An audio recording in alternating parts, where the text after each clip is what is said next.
sometimes if I'm in a Coxswain seat, I feel like I'm being jerked like back and forth, and I'm thinking to myself, oh, they're rowing really hard and strong, but then I don't know, like, what exactly is check and what is the normal rhythm you should be doing in both? Yeah, so part of that is where and like when in the stroke you're feeling that.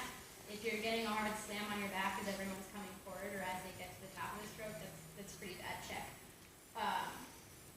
Regardless, you always want it to be as smooth as possible. When you say, oh, they're rowing really hard, that's great. You might be feeling a really powerful drive, but it might be a jerky drive too. Our goal on the drive isn't just to slam our legs down as hard as possible. If you're able to put your legs down without any resistance, that means you're not really locked onto the water. If your blade's in and it's powerful but smooth, that's good. So if you're feeling that check on the drive, it might just mean that they're a little bit jerky and not fully connected to it.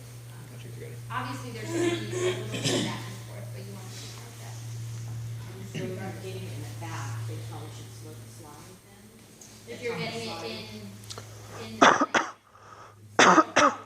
yeah, when they're like coming forward, if you're like slam back, yeah, that's they're rushing. At the release, if you feel like an offset of power at the release, that could also mean you could have people washing out, you could have not smooth transition out, not a very circular and around. Again, there's a lot of things that can cause that. I would say the biggest thing on this, with this crew specifically, is just rush slides is usually when it gets the most. Riding a horse. So Brianna, I think there's somewhere in your presentation, and maybe you can kind of help me clarify this. I've heard that there's sort of a three-tiered, as you get more experience, of what to focus on. So you mentioned that initially for people that are just new at this, they're just going to be focusing on safety and steering, not crashing into anything. And they don't really have to worry about saying anything. When they feel comfortable with that and they're competent and they're getting good at steering, then they can start thinking about like kind of executing whatever drills or whatever the coach is giving to help facilitate the drills or directing to where the boat's going to go. And then the third tier is to help with technique. Is that a good way to approach it? Exactly. And I want to give you all the information now so that you at least have it, but exactly like Jim said, if you haven't been in the Coxswain seat much, don't worry, like everyone here knows how to row. Obviously we're working on a lot of things, but you have the basics down, so you should work on your basics too, and safety, steering, and then after that, making sure you execute the practice plan. That the technical stuff really is kind of the fine-tuning and last step to really the Coxswain's job, but it's definitely not our priority for those, that are. I think there are some people here that are capable of doing that. No, I agree, and that's why I want to provide the information, but yeah. If you're not comfortable yet keeping a course and not hitting buoys, then focus on that.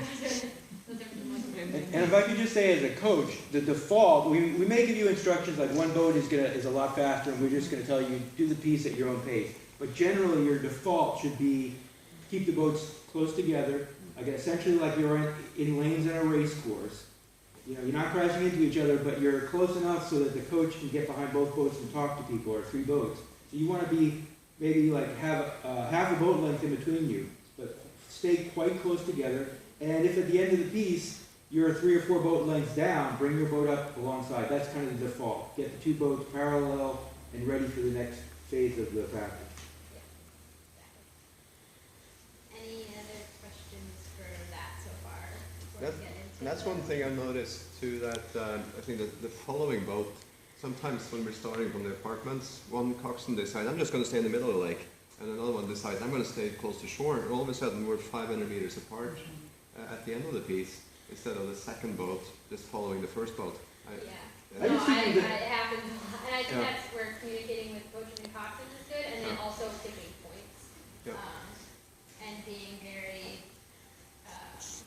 clear about exactly where you're going. That far point, if you're both, if we're starting here, you might be able to point on the same bright light because it's far enough away that if you're pointed on there, one's not going to be going to picnic point and one's to the hospital. You're at least going to be in the same direction. Once you get closer, especially if you weigh up, you might have have to re-decide, okay, you're gonna be on the right lane, not gonna be this regular path. Yeah, it seems like the second boat just has, that was my plan, okay, plan B, I'm just gonna stay with the first boat. I mean, forget the first plan, so that we stay together, I don't know, I'm just, yeah.